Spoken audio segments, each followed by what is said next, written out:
Hello and welcome to day one of Spring Cleaning Your Finances. It's March, it's spring, and it's never a better time to have a look at things.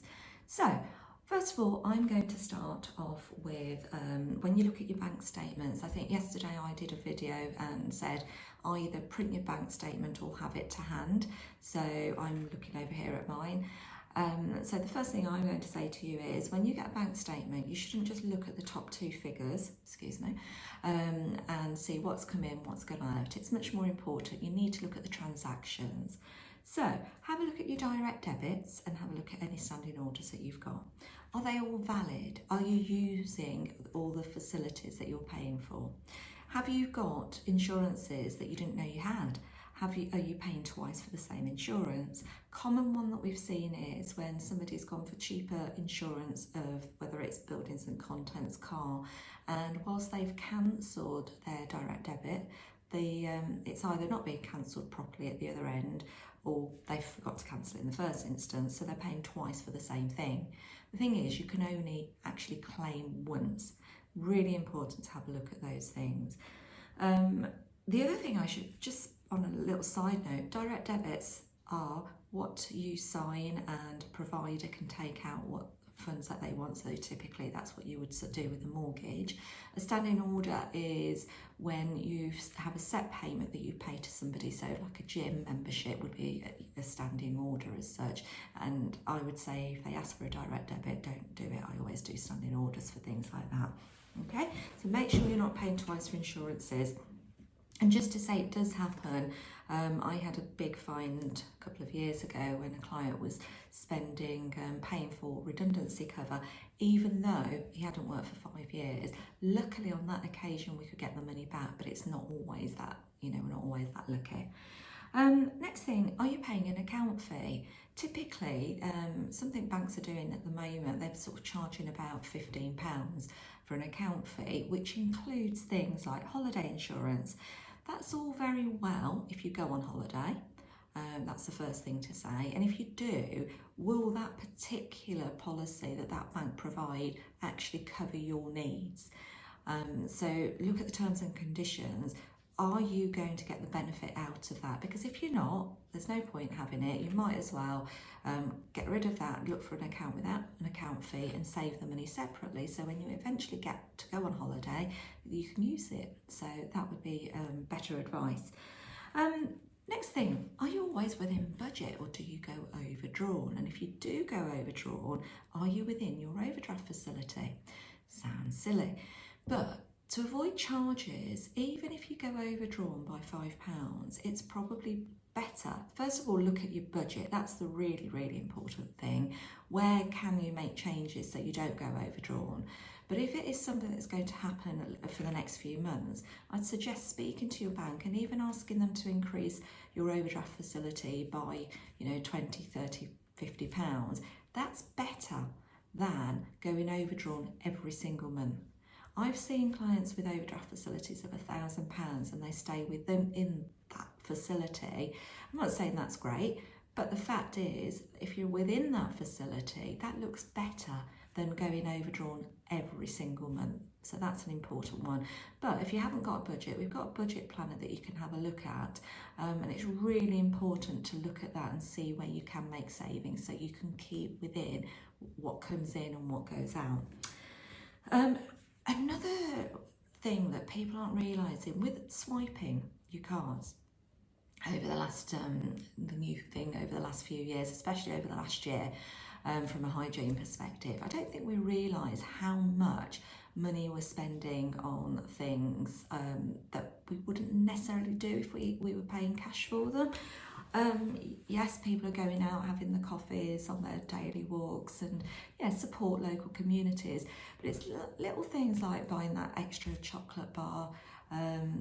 Those things really add up. I once got a client to do an exercise and they got quite scared at how much they were spending on things like that. So if nothing else, yes, support local businesses, but always, just see if there's anything you could hold back on, because apart from saving money, I'm thinking about your waistline, and you'll thank me later for it. So Today, what I'm going to ask you to do is go through your bank statement, concentrate on those few things because I'm going to have a few more tips throughout the week on bank statements because there's so many to go through. But have a look at those, see what you find, if you find anything. Look at your direct debits or your standing orders, see if there's anything you can cancel. And let me know, either comment or direct message me if it's something personal that you want to tell me about. But if you make any savings just off that, it'd be wonderful to know. I'm going to come back with a few more tips because your bank statement, there's loads you can do with it. Have a good day. So welcome to another day of spring cleaning your finances. So hopefully yesterday you may have found a few little things that you can change, and I really hope you did save some money. A couple of more things today about bank statements. So utilities, have a look at your utilities. We know that gas has gone up, or the bills have anyway, so it's definitely worth having a look to see if you can save any money by shopping around. Also things like Sky packages and so on, they tend to go up once they've got you signed up and the initial honeymoon period is over. The bills tend to go up. We've recently had a look at our own package, and just by moving it managed to save a lot of money. But initially, even by saying you're going to move it, it's funny how the bill changes. So have a look at all your sort of bills on that side of it, your utilities, to see if there's anything on that side that you could look at. Mobile phones, all of those things. Have a look and see, by just looking at changing, it might be that you can save a little bit of money, and it all adds up. £5 here and there, it can all add up. Something I see a lot on bank statements are things like boiler cover, washing machine, dryer, the list is endless. Once found by going through somebody's bank statement like over £100, and when we went through every item that was insured, they didn't even have some of them. Really important to keep an eye on those and make sure you cancel them. And even things, I tell you, something I've recently come across is when you can sort of support people on Facebook by, giving to charities, which is really, really lovely. And you're only giving a couple of pounds here and there. But when you add that all up, it does add up. You think £2 here. And recently, I think I found one with about £245 in 1 month of charity donations, which was really lovely of the person doing it. But if you're saving up for a house, that's quite a lot of money. So have a little bit look at that and see what you can do. So simple tasks today, finish off looking at your bank statements. Hopefully we've covered all those bits off now, and total up what you've saved. If you've got any questions, do feel free to either message me or comment, but I would love to know what you have saved. Have a good day.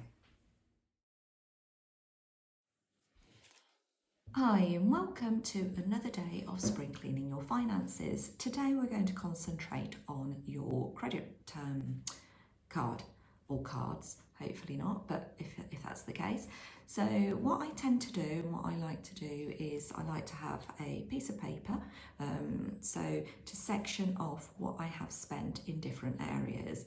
So personally, what I do is I look at food, how much we spent on food. I look on social. I have a section on gifts, that sort of thing.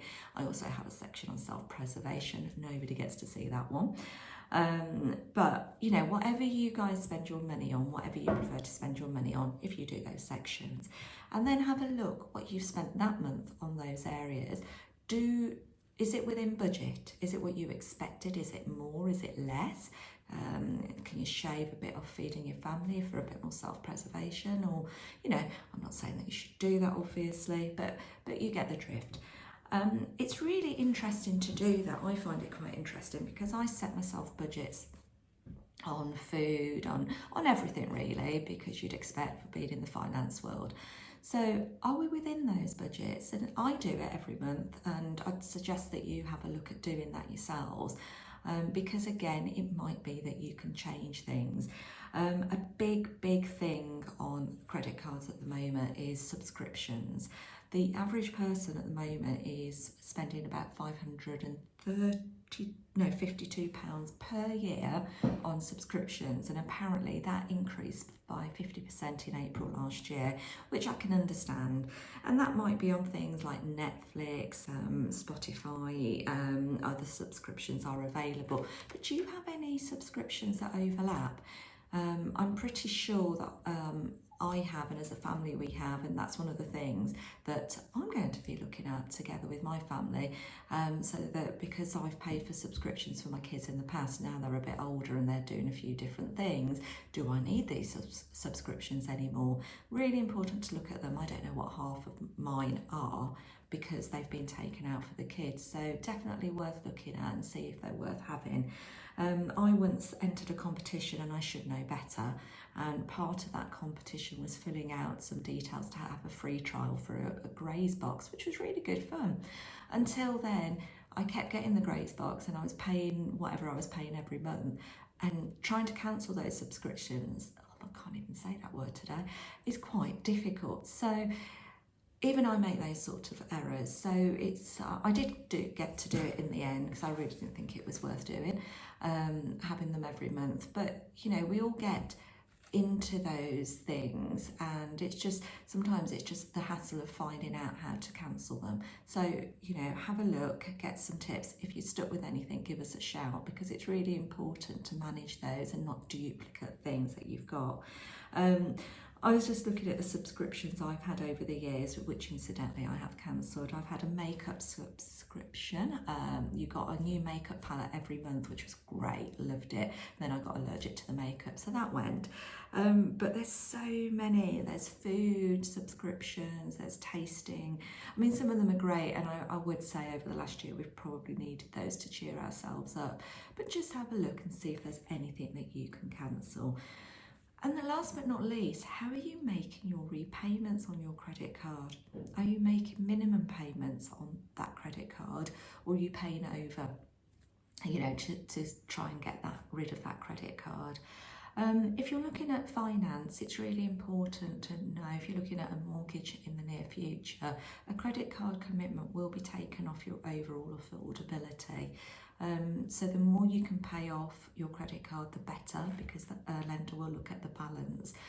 Are you on really high rates of interest? Would moving that card be better for you?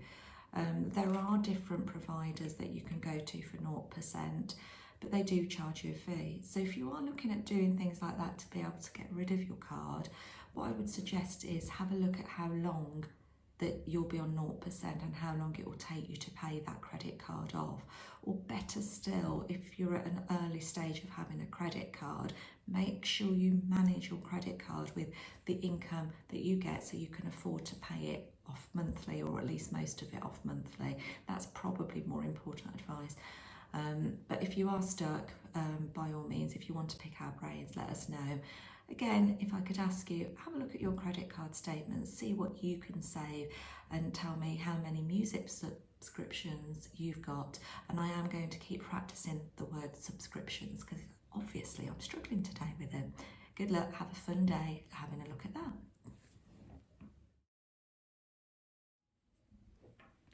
When did you last look at your credit report? Welcome back to another day of spring cleaning your finances. Now, you could say you don't need to look at your credit report, you're not looking at borrowing any money at the moment or any finance, but it's quite good to look at your report every now and then. The reason I would suggest this is because at the time that you do look at finance, it might be that something's been logged on your report that you didn't even know about. Very recent case has been when I think a client sent a car back, and for whatever reason the direct debit didn't get cancelled by the provider, and the money wasn't there, so it looked like there were late payments, but obviously the car finance wasn't there. And whilst they promised the client that they would sort that out, they didn't, so it looks like there's arrears on that person's credit profile. I'm going to put a link in the here with this video, so have a look, go through the link. You can print off your credit report, have a look and see what's on there. Is there anything that shouldn't be on there? Because if there is, you can change it. You can speak to whoever that's been logged with and get that updated so that your credit report is in the best possible state that it needs to be for any future finance that you would want.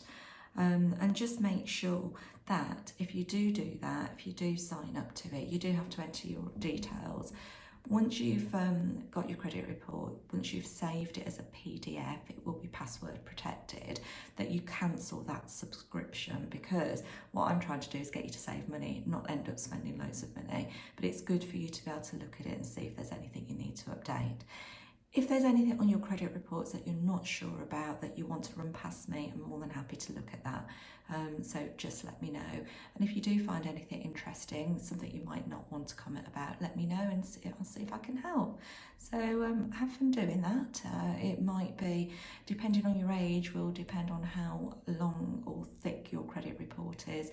Mine is quite in depth, as you can imagine, but we did the exercise in the office, and my 18-year-old apprentice had a credit report of 11 pages, and most of that was down to addresses, and my 26-year-old colleague had a report of 27 pages, which quite worries me, that if I printed my report off, how many pages there'd be. But anyway, have fun and let me know how you get on. Welcome to the very last day of spring cleaning your finances. I really hope that you found this week useful and you've managed to find a few savings. Just to summarise the week, I hope that you've gone through your bank statements with a fine-tooth comb, found a few little savings, worked out a budget, which is so important, and just checked that your overall credit, your subscriptions are up to date, everything is working perfectly for you. Whether you're looking for a mortgage or not, it just puts you in the best financial position.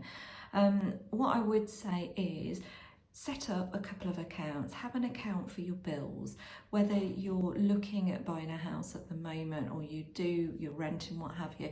But when you get paid, if you put the amount of your bills every month into a different account, at least you know what's left is yours to spend as you want. If you are saving, I'd say set up the budget that you're going to save every month, and as soon as you get paid, that money goes into a savings account because you won't miss it. Money goes into your bills account, you're left with what you can spend. It sounds simple, but it's just getting it right at the beginning. Excuse me. So you make sure you've got your bills covered, you make sure that you've got fun money to spend on social and just enjoying life, because it's really important to do those things. And if you are saving, that you've managed to put some money away to save. If you have any questions about any of the advice that we've got given this week, or anything pertinent to you, feel free to comment, feel free to message me, and I'll do my best to help in any way. Thank you for joining me this week and having a little bit of fun while spring cleaning our finances.